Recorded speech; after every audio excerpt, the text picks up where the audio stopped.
সবাইকে স্বাগত জানাচ্ছি ক্লেমন বিয়ন্ড আইল্যান্ডের দর্শক। বিরতির আগেই বলছিলাম যে আমরা কথা বলবো নারীদের বিশ্বকাপ প্রস্তুতি নিয়ে এবং আমাদের সাথে আছেন সাথীরা জাকির জেসি। জেসি, আপনাকে অসংখ্য ধন্যবাদ আমাদের সাথে যুক্ত হওয়ার জন্য। এবং দর্শক চাইলে আপনারাও আমাদের সাথে এই অনুষ্ঠানে যুক্ত হতে পারেন। স্ক্রিনে দেখার নম্বরে আপনাদের মতামত বা প্রশ্ন আমাদের সাথে শেয়ার করতে পারেন। জেসি, যেটা নিয়ে কথা বললাম যে নারীদের বিশ্বকাপ প্রস্তুতি নিয়ে, সেই বিষয়ে যদি একটু আসি যে আসলে সেপ্টেম্বরে বাংলাদেশে ওয়ানডে বিশ্বকাপ খেলবে, যেখানে 8টা দল অংশগ্রহণ করবে। এবং এইবার যদি বলি যে শ্রীলঙ্কা এবং ভারতে দুই জায়গায় খেলতে হচ্ছে বাংলাদেশকে, এটা কি একটু প্রেশার হবে কিনা বাংলাদেশের জন্য? না, আমার কাছে মনে হয় যে একদিক থেকে ভালো হবে, কারণ আপনি একটা ভেন্যুতেই স্ট্যাক হয়ে থাকছেন না। শুধুমাত্র যদি ভারতে হতো তাহলে কিন্তু আমরা সবসময় জানি যে হোম টিম একটা অ্যাডভান্টেজ নেয় এবং ওরা কীভাবে ওদের খেলাগুলো তাদের পছন্দের ভেন্যুতে ফেলে। সেই ক্ষেত্রে আমার মনে হয় যে একটা অপশন থাকছে বাংলাদেশের কাছে। আর আরেকটা সুবিধা, যেহেতু দুটোই আসলে এশিয়ান কান্ট্রি, সেখানে ইন্ডিয়া থেকে শ্রীলঙ্কায় খেলার অভ্যাস আমাদের অনেক দিন থেকে। আমরা কিন্তু শুরু থেকে এই পর্যন্ত শ্রীলঙ্কায় বহু ম্যাচ খেলেছি, বহু সিরিজ খেলেছি। সেই তুলনায় ইন্ডিয়া একটু কম খেলা হয়েছে। আর মানে শ্রীলঙ্কার কথা যদি বলি, সব ভেন্যুগুলো আমাদের মোটামুটি পরিচিত এবং আমাদের রেজাল্ট সেখানে বেশ ভালো। এবং একই সাথে যদি আমরা বলি যে শ্রীলঙ্কা আমরা দুটো প্রস্তুতি ম্যাচ খেলার সুযোগ পাবো, কিন্তু সেটা ইন্ডিয়াতে আমরা পাচ্ছি না। তো ওই জায়গায় একটু ঝামেলা হবে কিনা আসলে বাংলাদেশে মানিয়ে নেওয়ার ক্ষেত্রে? হ্যাঁ, আমি যদি ইন্ডিয়ায় একটা সুযোগ পেতাম তাহলে আমার মনে হয় যে দুটো ভেন্যু সম্পর্কে আইডিয়া খুব ভালো হতো, বরঞ্চ শ্রীলঙ্কা থেকে ইন্ডিয়ায় পেলে আমাদের জন্য আরও সুবিধা হতো। বাট আনফর্চুনেটলি সেটা হয়নি। আর ইন্ডিয়ার ভেন্যুগুলো হয় কি, ধরেন আপনি শ্রীলঙ্কায় যেই ভেন্যু দিয়েছে একই রকম ভেন্যু, বাট ইন্ডিয়ায় এক এক জায়গায় এক এক রকম ভেন্যু। যেই 4টা ভেন্যুতে খেলা হবে, যারা কখনোই ওখানে খেলেনি, আমি স্পেশালি বলতে পারি ভাইজাগে যখন খেলা হবে, সেখানে প্লেয়ারদের জন্য ওই বাতাসটা খুব ডিফিকাল্ট, আম্পায়ারদের জন্যও ডিফিকাল্ট। আমার কাছে আম্পায়ারিং করতেই ওই ভেন্যুতে মনে হয় যে খুবই ডিফিকাল্ট। সো এরকম এক একটা ভেন্যু এক এক রকম, ওয়েদার এক এক জায়গায় এক এক রকম থাকবে, একটু তো ডিফিকাল্ট হতে পারে। এবং একই সাথে আমি যদি একটু বাংলাদেশের প্রস্তুতির কথা যদি আসি, সেই জায়গায় কিন্তু যদি দেখি যে বাংলাদেশের বিশ্বকাপের আগে কোনো ম্যাচ নেই। এবং আপনি যদি দেখেন যে ইংল্যান্ডের দিক তাকান, ইন্ডিয়ার দিক তাকান, তারা কিন্তু ইংল্যান্ড ইন্ডিয়া সিরিজ খেলছে। তো এই যে প্রস্তুতির যে ঘাটতিটা, সেটা তো অবশ্যই থাকবে বিশ্বকাপে। একটা দিক থেকে তো থাকে। দেখেন, যেই বড় দলগুলো, আমি বড় দল বলবো, ছোট দল বলবো, কারণ বাংলাদেশ পাকিস্তান তো কোয়ালিফাই করে এসছে। পাকিস্তান খেলছে আয়ারল্যান্ড উইমেনদের সাথে, আয়ারল্যান্ড কিন্তু কোয়ালিফাই করেনি। সো আমাদেরও মনে হয় প্রস্তুতি হলে হয়তো এই ধরনের কোনো দলের সাথেই করতে হতো। সেটার জন্য আমার মনে হয় যে স্কটল্যান্ড খুব ভালো কিছু ছিল। বাট সবাই আসলে সবার শিডিউলটা আগে থেকে করা, এবং আইসিসির যেই একটা সূচি থাকে, সেটার মধ্যে আসলে ওয়ার্ল্ড কাপের আগে সেরকম কোনো বাংলাদেশের জন্য সূচি নেই যেটা আসলে বাংলাদেশ খেলতে পারে। এবং বড় বড় দলগুলো এই মুহূর্তে আসলে তাদের শিডিউল এত ব্যস্ত এবং তারা এত ভালো প্রিপারেশন নিচ্ছে যে বাংলাদেশের সাথে খেলার মতো কোনো দল হয়তো বা সেভাবে পাওয়া যায়নি। এবং আমরা যতটুকু শুনেছি যে বাংলাদেশের যে প্রস্তুতির যে বিষয়টা, সেটা কি বিকেএসপিতে হয়তো প্রস্তুতি নিতে পারে এবং বিকেএসপিতে 2 দল ভাগ হয়ে খেলতে পারে। তো এই জিনিসগুলো আসলে কি আমাদের বোর্ড থেকে আরও একটু এটা কি বলে উদ্যোগ নেওয়া উচিত ছিল কিনা যে বাংলাদেশের নারীদের জন্য? না, দেখেন, প্রিপারেশন কিন্তু ওয়ার্ল্ড কাপের অনেক আগে থেকে শুরু হয়ে গেছে। যদি আমি বলি যে ঈদের ঠিক 3-4 দিন পর থেকে বাংলাদেশ টিমের ক্যাম্প শুরু হয়ে গেছে, সেটা সিলেটে লম্বা সময় ধরে। ওরা সিলেট থেকে 2 তারিখে আসবে, আসার পরেই হয়তো বা বিকেএসপিতে চলে যাবে। এবং বিকেএসপিতে যেই প্ল্যানটা হয়েছে, সর্বশেষ প্রস্তুতি যেটা হচ্ছে যে একটা চ্যাম্পিয়ন্স ট্রফি, চ্যালেঞ্জ ট্রফি টাইপের করা হচ্ছে। সেখানে আন্ডার-15 ছেলেদের 2টো দল থাকবে, মেয়েদেরও দল থাকবে। মেয়েদের 2টো দল থাকবে, আন্ডার-15 ছেলেদের একটা খুব ভালো দল থাকবে, যারা আন্ডার-15 ন্যাশনাল টিম আসলে। সো আপনি যদি একটু কম্পেয়ার করেন, আন্ডার-15 ছেলেরাও কিন্তু এখন খুব ভালো ক্রিকেট খেলে। সো ওদের সাথে একটা কম্পিটিটিভ ম্যাচ হবে এবং এই ম্যাচটা একটা চ্যালেঞ্জ লিগ হবে, যেখানে প্রায় 6টা ম্যাচ খেলার সুযোগ পাবে মেয়েরা। সেখান থেকে একটা প্রিপারেশনের সুযোগ তো আছে, এবং সেটা অগস্টের দেখা গেল যে 18 তারিখে শুরু হবে, শেষের দিকে শেষ হবে। এবং আমি যদি একটু বলি যে ব্যাক টু ব্যাক ছেলেরা 2টা সিরিজ জিতলো T20-তে, সেই জায়গায় সামনে আবার এশিয়া কাপ ছেলেদের। তো এই সব কিছু নিয়ে আসলে মেয়েদের ক্রিকেটটা কি একটু আড়াল হয়ে গেল কিনা সবকিছু? হ্যাঁ, এটা ঠিক। আপনি যদি দেখেন যে মেয়েদের বিশ্বকাপ সামনে, কিন্তু তার থেকে বেশি ফোকাস পাচ্ছে কিন্তু ছেলেদের এশিয়া কাপটা। ছেলেদের এশিয়া কাপ নিয়ে যত সবার মাতামাতি, সেটা মেয়েদের ক্রিকেটটা নিয়ে হয়তো বা এখনও নেই। সেটা হতে পারে যে মেয়েদের ক্রিকেট তো সব জায়গায় একটু, বাংলাদেশে তো আরও বেশি অবহেলিত বা খুব বেশি ফোকাস পায় না, যার কারণে। বাট ভালো করার সাথে সাথে এটা উঠে আসবে ডেফিনেটলি, এবং বিশ্বকাপে তো আরও প্রায় 2 মাস সময় আছে। আমার বিশ্বাস যে এশিয়া কাপ শেষ হওয়ার সাথে সাথে মেয়েদের ওয়ার্ল্ড কাপটা নিয়ে সবার একটু মাথাচাড়া দিয়ে উঠতে হবে। আপনি একটা শব্দ ইউজ করলেন যে অবহেলিত। আসলে এই জিনিসটা কেন এখনও বাংলাদেশে অবহেলিত শব্দটা কেন আসলে ইউজ করতে হয় মেয়েদের ক্ষেত্রে? দেখেন মেয়েদের পারফরমেন্স যদি বলি, মেয়েরা তো বেশ ভালো খেলেছে। মেয়েদের কাছে এশিয়া কাপ আছে, যেটা ছেলেদের কাছে এখনও নেই। বাট তারপরও আপনি যদি স্পন্সরের দিক থেকে দেখেন, মেয়েদের জন্য আলাদা খুব বেশি স্পন্সর কিন্তু এখন নেই। বা মেয়েদের খেলাগুলো যখন হয়, বাংলাদেশে বড় বড় দল যখন এসছে, ধরেন মেয়েদের খেলা দেখানোর জন্য টেলিভিশন চ্যানেলগুলো খুঁজে পাওয়া যায় না। বাট ছেলেদের খেলা দেখানোর জন্য যদিও দুই একটা সিরিজ ধরে ছেলেদেরও পাওয়া যাচ্ছিল না সেভাবে, বাট সবসময় আমরা দেখেছি যে ছেলেদের খেলা দেখানোর জন্য সবগুলো চ্যানেল কতটা ব্যস্ত হয়ে থাকে। স্পন্সরের ব্যাপার আছে, টেলিকাস্টের ব্যাপার আছে, আর অনেক কিছু ব্যাপার নিয়ে আমার কাছে মনে হয় যে মেয়েরা একটু অবহেলিত। বাট সেই জিনিসগুলো মেয়েরাই আমার মনে হয় কাটিয়ে উঠতে পারে, কারণ সামনে বিশ্বকাপ আছে। আর এবার যেহেতু সব দলের সাথে খেলা আছে, একটা সুযোগ কিন্তু বাংলাদেশ দলে সবসময় থাকে, কারণ ওয়ান ডে লম্বা সময়ের খেলা, প্রত্যেকটা দলের সাথে বাংলাদেশের একটা করে ম্যাচ আছে। আপনি খুব বেশি না 3টে থেকে 4টা ম্যাচও যদি জিতে যান, আপনি কিন্তু সেমিফাইনালে খুব ভালো একটা সুযোগ। শুধু একবার সেমিফাইনালে যাক না বাংলাদেশ দল, দেখবেন সব কিছু চেঞ্জ হয়ে যাবে। এবং একই সাথে যে উত্তরণের যে বিষয়টা আপনি বললেন যে হয়তো বাংলাদেশ পারফরমেন্স করে দেখাবে, সেই জায়গায় আসলে বোর্ডের আসলে করণীয়টা কি মনে হয় আপনার? যে বোর্ড আরও যদি এই পদক্ষেপগুলো নেয়, তাহলে হয়তো বাংলাদেশের নারীদের ক্রিকেটটা আরও সামনে এগিয়ে যাবে। দেখেন, আগে থেকে বোর্ড এখন অনেক গুছানো। বিশেষ করে আমি নারী উইংয়ের কথা বলতে চাই। ফাহিম স্যার এখানে চেয়ারম্যান হিসেবে আছেন, এবং এরপরে যারা আছেন, যারা দেখছেন, তারা কিন্তু খুবই অ্যাক্টিভ। আগে যেটা ছিল যে হয়তো অন্যান্য দায়িত্ব পালন করে নারী উইংয়ে তারা কাজ করছিলেন, অন্যান্য মেম্বাররা যারা কাজ করছেন। বাট এখন কিন্তু নারী উইংয়ের জন্য আলাদা সিলেক্টর বলেন, আলাদা ম্যানেজার বলেন, এবং তাদের জন্য কাজ করছেন। এবং এরপরে অনেক ব্যস্ত একটা শিডিউল আছে। ঠিক ওয়ার্ল্ড কাপের পরে কিন্তু নারীদের বেশ কিছু খেলা আছে যেখানে আসলে তাদের আর সুযোগ পাবে না যে তারা কোনো রেস্ট নেবে বা কিছু। ধীরে ধীরে সব কিছু ইমপ্রুভ হচ্ছে। আচ্ছা, এবং নারীদের যে দীর্ঘমেয়াদী যে পরিকল্পনার কথাটা বলছিলেন, যে দীর্ঘমেয়াদী একটা পরিকল্পনা দরকার অবশ্যই সব ক্ষেত্রেই। আমি যদি বলি ছেলেদের ক্রিকেট বলেন এবং মেয়েদের ক্রিকেট বলেন, সেই জায়গায় আমরা কি একটু মানে ওই যে অবহেলিত যে বিষয়টা, নারীদের ক্ষেত্রে একটু ওই পরিকল্পনাটা কম মনে হয়? পরিকল্পনাটা কম ছিল, এখনও যে পর্যাপ্ত আছে সেটা না, হচ্ছে, ধীরে ধীরে হচ্ছে। এর জন্য দেখেন, আপনি যখন কাউকে নিয়ে পরিকল্পনা করবেন, আপনার পুরোপুরি এই জায়গাটায় কাজ করতে হবে। বাট আমি যেটা বললাম যে এখনও ওই জায়গাটা হয়তো পুরোপুরি আসেনি যে নারীদের নিয়ে আলাদা কাজ করার এত মানুষ পাওয়া যাবে। আগে যেটা ছিল যে যারা ছিলেন এখানে হয়তো বা অন্য কাজেও ব্যস্ত ছিলেন, নারীদের উইংটা দেখতেন। এখন যারা আছেন, ফাহিম স্যার এর আগে নারীদের সাথে কাজ করে গেছেন, যার কারণে তার একটা ইন্টারেস্ট কিন্তু এখানে আছে যে মেয়েদেরকে, যখন মেয়েরা এশিয়া কাপ জিতে তখন কিন্তু ফাহিম স্যার নিজেই দলের সাথে ছিলেন। সো এর জন্য কিন্তু তিনি জানেন যে আসলে এই টিমটার ক্যাপাবিলিটি কেমন। এবং আপনি যদি ট্যালেন্টের কথা বলেন, আমাদের নারী দলে আমার কাছে মনে হয় যে ওয়ার্ল্ড ক্লাস কিছু প্লেয়ার রয়েছে। আমি যদি জ্যোতির কথা বলি, নাহিদার কথা বলি, মারুফা, মানে প্রত্যেকটা ওয়ার্ল্ডের প্রত্যেকটা প্লেয়ার কিন্তু এই কয়েকজন প্লেয়ারকে তারা হাতে অবশ্যই গোনে। সমীহ করবেন। হ্যাঁ, সমীহ করবেন। সো ফারজানা পিঙ্কি আছে, খুব ভালো ব্যাটার। শারমিন সুপ্তা আছে, অসাধারণ খেলছেন তারা এখন। আর রিসেন্ট এজে কিন্তু নারীর দলটা আসলেই আরও অনেক ভালো করছে, বিশেষ করে ওয়ান ডে ক্রিকেটে। আপনি যদি রিসেন্ট দেখেন যে বাংলাদেশে লাস্ট যেটা হলো যে বাংলাদেশ আয়ারল্যান্ড, সেখানেও কিন্তু ওয়ান ডেতে বাংলাদেশ সবগুলোতে জিতেছে। পাকিস্তানে গিয়ে আমরা কোয়ালিফাই করে এসেছি, ওয়েস্ট ইন্ডিজে কিন্তু সেখানে কোয়ালিফাই করতে পারেনি। সেই তুলনায় আমার মনে হয় যে এই টিমটা অনেক গুছানো এবং অনেক হার্ড ওয়ার্ক করছে তারা। সামনে হয়তো বা আশা করছি ভালো কিছু হবে তাদের। এবং আপনি একসময় ক্রিকেটার ছিলেন, এখন আম্পায়ারের সাথে আম্পায়ারিং করছেন, যে আগের যেই জিনিসটা দেখতেন, এখন মানে বাংলাদেশ ক্রিকেটের মানে পরিবর্তনটা কতটুকু লক্ষ্য করছেন? দেখেন, আমরা যেই সময়টা খেলা শুরু করেছি, বাংলাদেশের প্রথম ন্যাশনাল টিম, আমরা খেলাটা শুরু করেছি শখের বশে। খেলাটা আমাদের প্রথমে নেশা, তারপরে পেশা। বাট এখন এটা অনেক বেশি প্রফেশনাল হয়ে গেছে। এখন কোনো ক্রিকেটার এসে বলতে পারবে না যে এটা আমি শুধু শখের বশে করছি বা নেশা থেকে করছি। এখানে তাকে সিরিয়াস হতেই হবে এবং এখানে তাকে প্রফেশনাল হতেই হবে। আপনি ওয়ার্ল্ড ক্রিকেটে যখন কম্পিট করছেন, আপনি বাংলাদেশেও যখন কম্পিট করছেন, কারণ বাংলাদেশে এখন প্রচুর মেয়ে ক্রিকেট খেলে, আপনি যদি সেটাকে ধ্যানে জ্ঞানে বা সিরিয়াসলি না নেন, তাহলে আপনি আসলে ক্রিকেটার হতে পারবেন না এখনকার দিনে। কারণ এখন এত ভালো প্লেয়ার আছে, অনেক ভালো প্লেয়ার আছে, যাদের মধ্যে আপনি কম্পিটিশন করে টিকে থাকতে হলে আপনাকে হার্ড ওয়ার্ক করতে হবে। যার কারণে এখন প্রফেশনাল হওয়ার অনেক কারণ আছে, যেখানে আপনি স্যালারিও পাচ্ছেন, খুব ভালো একটা হ্যান্ডসাম স্যালারি পাচ্ছে বাংলাদেশের নারী ক্রিকেটাররা। ভালো একটা ম্যাচ ফি পাচ্ছে ওয়ান ডেতে, টি20তে। এবং সেই সাথে সাথে যদি বলি যে এখানে সম্মান তো ডেফিনেটলি আছে।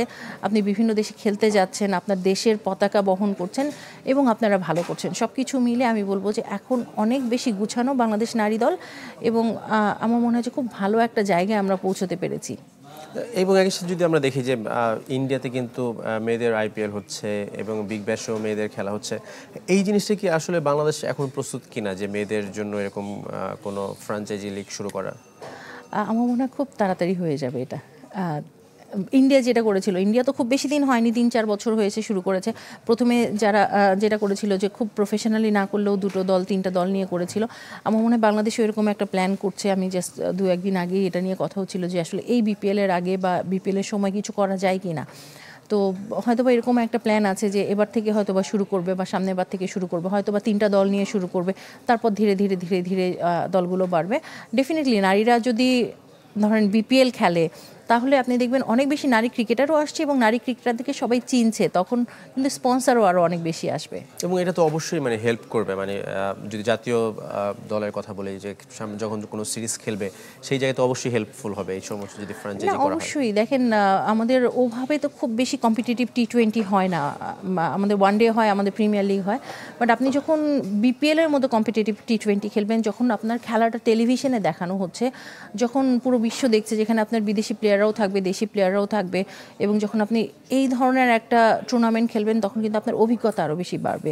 কারণ আপনি ট্যালেন্টের কথা যদি বলেন, সব দেশেই কাছাকাছি ট্যালেন্টের প্লেয়াররা থাকে, আমরা পিছিয়ে যাই আমাদের অভিজ্ঞতায়, আমাদের ম্যাচ খুব কম খেলা হয় বা সেই ধরনের কম্পিটিটিভ খেলা হয় না এই জায়গায়। তো অন্যান্য প্লেয়াররা যদি ধরেন ভারতের, ইংল্যান্ডের, অস্ট্রেলিয়া সবাই কিন্তু আসলে আইপিএল খেলছে, বা ভারতের প্লেয়াররা গিয়ে বিগ ব্যাশ খেলছে, সাউথ আফ্রিকায় খেলা হয়, ওয়েস্ট ইন্ডিজে খেলা হয়, সেই খেলাগুলো খেলছে, বাট বাংলাদেশি প্লেয়াররা সেই খেলাগুলো খেলার এখনও সুযোগ পাচ্ছে না। এখানে যখন ভালো খেলবে তখন কিন্তু সবাই আসলে দেখবে যে হ্যাঁ, বাংলাদেশ থেকে এই প্লেয়ারগুলোকে আমি পিক করে আইপিএলে খেলাতে পারি, বিগ ব্যাশে খেলাতে পারি। সো এই সুযোগগুলো তো ডেফিনেটলি হবে তখন। জেসি, আমাদের সাথে একজন দর্শক আছেন, আমরা তার প্রশ্ন নিতে চাই। দর্শক, আপনার নাম এবং পরিচয় জানিয়ে আপনার প্রশ্ন বা মতামত আমার সাথে শেয়ার করুন। হ্যাঁ জি, আমি হাসিবুল বাশা বলছিলাম ঢাকা বিশ্ববিদ্যালয়ের মুক্তিযোদ্ধা জিয়া রহমান হল থেকে। জেসি আপুর কাছে আমার একটা প্রশ্ন আছে, সেটা হচ্ছে আপনি তো আসলে নারী আম্পায়ারদের একজন পথ প্রদর্শক হিসেবে কাজ করছেন। তো বাংলাদেশের নারী ক্রিকেটার, সাবেক ক্রিকেটার যারা আছেন কিংবা হচ্ছে যারা নারী প্লেয়ার আছেন, তাদের এই জগতে আসার ক্ষেত্রে কতটুকু চ্যালেঞ্জ দেখছেন, এবং শুধু আম্পায়ারিং না, যে কোচিং থেকে শুরু করে ওই জায়গাগুলোতে নারীদের আসাটা কতটুকু প্রয়োজন বলে মনে করেন? জি, দারুণ একটা কোয়েশ্চেন করেছেন। আম্পায়ারিং তো ডেফিনেটলি আমি বলবো যে খুবই ভালো একটা সুযোগ রয়েছে, যেহেতু এই জায়গায় একটা জায়গা পর্যন্ত আমরা চলে গেছি অলমোস্ট। সো এখানে রাস্তাটা একেবারে ক্লিয়ার। ক্রিকেটে যেমন শুরু করেছি, যে আমরা শুরু করেছি, স্ট্রাগল আমরা করেছি, বাট পরবর্তীতে যারা এসে তাদের জন্য পথটা অনেক স্মুথ। আম্পায়ারিংয়ে আমি বলবো ডেফিনেটলি এখন সব মেয়েদের খেলাগুলো মেয়ে আম্পায়াররা করছে, ওয়ার্ল্ড ক্রিকেটে বলেন, বাংলাদেশেও ট্রাই করা হচ্ছে যত বেশি ইন্টারন্যাশনাল খেলাগুলো সব মেয়েদেরকে দিয়ে করানো। সো এখানে যদি এক্স ক্রিকেটাররা আসতে চায়, মোস্ট ওয়েলকাম। এবং অলরেডি কিন্তু আপনি জানেন যে অনেকেই করেছে, রুমানা, সুপ্তা থেকে শুরু করে শামিমা, অনেক ন্যাশনাল প্লেয়ার যারা আছে তারা আম্পায়ারিংয়ের কোর্স করেছে, রিসেন্টলি ম্যাচ রেফারি কোর্স করেছে। কোচিং আমার কাছে এখনও একটু চ্যালেঞ্জিং মনে হয়, কারণ আপনি যদি কোচিংয়ে আসলে এখনও ছেলেদেরকে ওই প্রেফারেন্স দেওয়া হয়, যে মেয়েদের দলে আপনি যদি দেখেন বাংলাদেশের এখনও কোনো নারী কোনো প্রতিনিধি নেই, মেয়ে ম্যানেজার নেই, মেয়ে সিলেক্টর নেই, কোচিং লেভেলেও কেউ নেই। সো এটার জন্য আমার মনে হয় যে এখন যারা আছেন বা রিসেন্ট খেলা ছাড়বেন, তারা যদি একটু সিরিয়াস হন, কোচিং কোর্সগুলো করেন, ডেফিনেটলি কোচিংয়ে তো আপনি অভিজ্ঞতা ছাড়া আসতে পারবেন না। আম্পায়ারিং যেমন আপনি কোর্স করার পরে আপনি শুরু করতে পারবেন ABCD থেকে, বাট কোচিংয়ে আগে আপনাকে কোর্সগুলো লেভেল 1, লেভেল 2 করতে হবে, আপনার অভিজ্ঞতা লাগবে, তারপর আপনাকে আসলে জাতীয় দলের সাথে সংযুক্ত করা হবে। বাট তুলনামূলকভাবে কোচিংয়ে এখনও একটু কম দেখছি, বাট আম্পায়ারিং, ম্যাচ রেফারি এই জায়গাটা বাংলাদেশের নারীদের জন্য খুব ভালো একটা অপশন হতে পারে। এবং এই জায়গাটায় কি মানে একটু হলো মানে পক্ষপাতিত্ব কোনো আভাস থাকে কিনা? আমরা যদি দেখি যে আইসিসির বিভিন্ন জায়গায় দেখি যে বাংলাদেশ হলে একটু হয়তো বা অন্য দৃষ্টিতে টাকা, এই জায়গায়ও কি মানে সেম কিনা আসলে নারীদের ক্ষেত্রে? না, এখন সেটা সেম না, কারণ আইসিসির পক্ষপাতিত্ব আমাদের কাছে মনে হতো এতদিন, যে কারণ আমরা আসলে ওই জায়গাটায় এতদিন যেতে পারি নাই। আর আপনাকে সেটার জন্য ভালো করতে হবে, যেটা আমি যদি সৈকত ভাইয়ের কথা বলি, সৈকত ভাই অলরেডি প্রমাণ করেছেন যে বাংলাদেশের হয়ে তিনি এলিটে গেছেন, তিনি বিশ্বকাপ করেছেন, তিনি টেস্ট করেছেন, তিনি আমার মনে হয় যে one of the best umpire এখন যদি বলি যে ওয়ার্ল্ডের। সো সৈকত ভাই ভালো করার সাথে সাথে ব্যাপারটা যেটা হয়েছে যে আইসিসি বুঝতে পেরেছে যে না, বাংলাদেশের আম্পায়াররা ভালো করতে পারে। সৈকত ভাইয়ের সাথে সাথে আমি যদি গাজী সোহেল ভাইয়ের কথা বলি, মুকুল ভাই, ম্যাকসুমন ভাই, তানভীর ভাই, সবাই ভালো করছেন। আমি আমার নিজের কথা বলতে পারি যে সৈকত ভাই ভালো করাতে হয়তো আইসিসি আমাকে সুযোগ দিয়েছে, আমি ভালো করাতে হয়তো আমার পরে মিশুকে সুযোগ দিয়েছে, এবং আমাকে উপরের লেভেলে আরও সুযোগ দিচ্ছেন। সো এটা ডিপেন্ড করে আপনার পারফরমেন্সের উপর। আইসিসি আপনাকে সুযোগ দিয়েছে, আপনি যদি ভালো করতে না পারেন আপনি কিন্তু সেখান থেকে পেছনে চলে যাচ্ছেন। আপনি যদি ভালো করেন আপনার উপরে ওঠার সুযোগ রয়েছে, এবং সেটা আমরা করতে পারছি আলহামদুলিল্লাহ। এবং সামনে ওয়ানডে বিশ্বকাপ আমরা যতটুকু জানি, সেই জায়গায় জেসির আসলে সুযোগ থাকছে কিনা, মানে আমরা জেসিকে দেখবো কিনা? ইনশাল্লাহ আশা করা যায়, কারণ ওয়ার্ল্ড কাপের আরও 2 মাস বাকি রয়েছে। আমি যদি সম্ভাবনার কথা বলি, সম্ভাবনা অনেক বেশি আছে। সেটা আমার মনে হয় সময় আসলেই সবাই জানতে পারবেন, এবং আসলে সবার স্বপ্ন থাকে একটা বিশ্বকাপ করা। আমার মনে হয় আমি আমার স্বপ্নের খুব কাছাকাছি আছি। যে আমরা যেমনটা নিয়ে কথা বলছিলাম, আসলে বাংলাদেশের যে প্রস্তুতি বিশ্বকাপের কথা বলি, সেই জায়গায় কিন্তু একটা যে মানে শঙ্কার কথা বা আমরা সবসময় যেটা না ভাবি আসলে যে জিনিসটা নিয়ে, সেটা হচ্ছে বাংলাদেশের ব্যাটিং লাইন আপ। বাংলাদেশের ব্যাটাররা কিন্তু আমরা যদি দেখি যে অনেকটা ভোগায় আসলে, কারণ আমরা যতটা ম্যাচ জিতি তার মনে হয় আমার কাছে ব্যক্তিগত মনে হয় 60-70% বোলারদের আসলে মানে যদি বলি তাদের সাফল্য আসলে। তো এই জায়গা থেকে আসলে উত্তরণের পথগুলো কি মনে হয় আপনার কাছে? দেখেন, আমার কাছে মনে হয় যে ব্যাটার লাইন আপে পর্যাপ্ত আছে, বাট একটা জিনিস নিয়ে কাজ করা দরকার, সেটা হচ্ছে তাদের স্ট্রাইক রেটটা। আপনি দেখবেন যে এখন কিন্তু বাংলাদেশ অল আউট হয়ে যায় না, কিন্তু end of the day 50 over খেলার পর হয়তো বা রানটা খুব বেশি হচ্ছে না, কারণ টিমে এমন কিছু ব্যাটার রয়েছে যারা চাইলেই লম্বা সময় খেলতে পারেন, তবে স্ট্রাইকটা খুব বেশি রোটেট করতে পারেন না। 2-1 প্লেয়ার রয়েছে, জ্যোতি আছে, শারমিন সুক্তার রয়েছে, তারা স্ট্রাইকটা খুব ভালো রোটেট করেন, বাট তাদেরকে হচ্ছে অন্যদের জন্য একটু স্লো হয়ে যেতে হয়। সো স্ট্রাইক রেটটা নিয়ে যদি আপনি কাজ করেন, কারণ ওয়ার্ল্ড ক্রিকেটে আপনি যদি দেখেন এখন 50 ওভার খেলাটা কিন্তু কারো লক্ষ্য না। আপনি যখন ওয়ার্ল্ড কাপ খেলতে যাচ্ছেন, টপ 8টা দলের মধ্যে আপনি একটা দল, সেখানে আপনি স্ট্রাইক রেটটা কত ভালো করতে পারছেন তার উপর আপনার ডিপেন্ড করছে যে আপনার ম্যাচ জিততে পারছেন কি পারছেন না। আর বোলিংটা যেটা সেট করা যে আমি 350 করব, সেটা 30 ওভার হোক আর 40 ওভার হোক আমি অল আউট হই, সমস্যা নেই। ট্রু, টার্গেটটা সেট করা। আবার দেখা গেল যে অনেক সময় কোচরা সেটা পছন্দ করেন না, যে আপনি 300-350 করলেন, তাহলে তখন হিসেবটা অন্যরকম হয়। আচ্ছা ঠিক আছে, 40 ওভার, বাকি তো 10 ওভার ছিল, 10 ওভারে তো 100 রানও হতে পারতো। সো আসলে এক্সপেকটেশনের কোনো কিছু শেষ নেই, বাট তারপর এখন মনে হয় যে আপনি ওয়ানডে ক্রিকেটেও 100-র উপরে যদি আপনার স্ট্রাইক রেট থাকে বা 100-র কাছাকাছি থাকে, সেটা খুবই ভালো স্ট্রাইক রেট।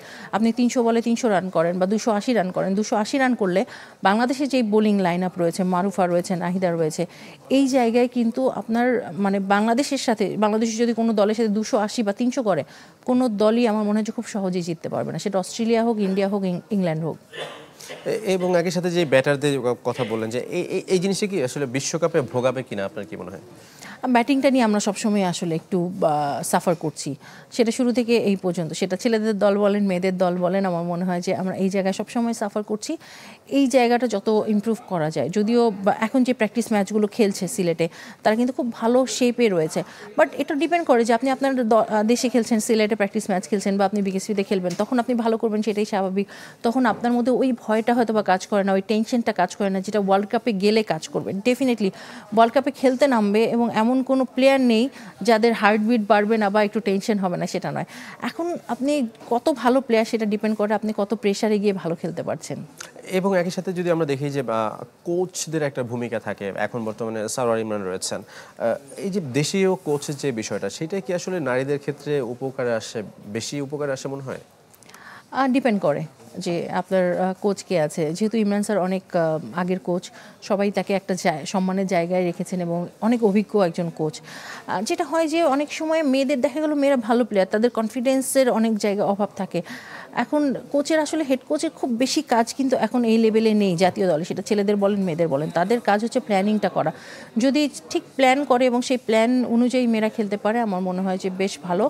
বিদেশি কোচ তো ডেফিনেটলি আসলে সবাই প্রেফার করে, বাট তারপরে দেখা গেল যে বিদেশি কোচের ক্ষেত্রে একটা ল্যাঙ্গুয়েজ, একটা ব্যারিয়ার হয় কিনা, যে ক্রিকেটে আপনারা এক সময় ছিলেন, আপনারা জানেন বিষয়টা, ভিতরের বিষয়টা, সেই জায়গায় কোনো ঝামেলা হয় কিনা? কারণ ল্যাঙ্গুয়েজ একটা ব্যারিয়ার হয়, কারণ আপনি ধরেন একটা প্ল্যান আপনি বাংলায় যেভাবে বোঝাতে পারবেন, যেভাবে একদম মাথায় ঢুকিয়ে দিতে পারবেন, আপনি যখন অন্য ল্যাঙ্গুয়েজে করবেন, যদি ল্যাঙ্গুয়েজ ব্যারিয়ার থাকে, তাহলে কিন্তু ওই প্ল্যানটা আপনি পুরোপুরি বুঝতে পারছেন না হয়তো, বা যদি একটা গ্যাপ থেকে যায়, তাহলে কিন্তু আপনার প্ল্যানটা পুরোপুরি হচ্ছে না। এটা একটা ব্যারিয়ার থাকে, বাট এখান থেকে আমার মনে হয় বেরিয়ে আসতে হবে ডেফিনেটলি। এবং একই সাথে যে পুরো দলের যদি আমি সিনারিওটা দেখি, যে বিশ্বকাপের প্রস্তুতির কথাই যেহেতু বলছি, সেই জায়গায় আপনি বলারদের নিয়ে আপনি সন্তুষ্ট, কিন্তু ব্যাটারদের নিয়ে এখনো আপনার ব্যক্তিগতভাবে কি একটু হলো সন্দেহ রয়েছে? সন্দেহ আসলে, ব্যাটাররা ভালো ব্যাটার, ডেফিনেটলি ভালো ব্যাটার, যার কারণেই ওরা ওখানে রয়েছে, বাট ওয়ার্ল্ড কাপে গিয়ে ওই প্রেশারে স্ট্রাইক রেটটা রোটেট করে কতটুকু খেলতে পারবেন, সেটা ডিফিকাল্ট। আরেকটা ব্যাপার যে আসলে বিভিন্ন জায়গায় খেলতে হবে। আমি ভাইজাকের কথা বলছিলাম, সেখানে যদি বাংলাদেশে খেলা থাকে, সেখানে কিন্তু সুইং অনেক বেশি হবে। সেই সুইংটা আমাদের বাংলাদেশে কোনো উইকেটে সেভাবে নেই।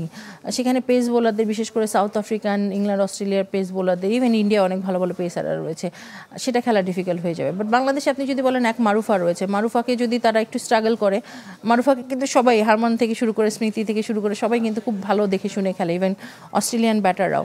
সো ওই প্ল্যান করে কিন্তু তারা খেলে যে আমি কোন বোলারটাকে খেলবো কোন বোলারটাকে খেলবো না। সো বাংলাদেশ ওভাবেই খেলতে হবে সেখানে গিয়ে।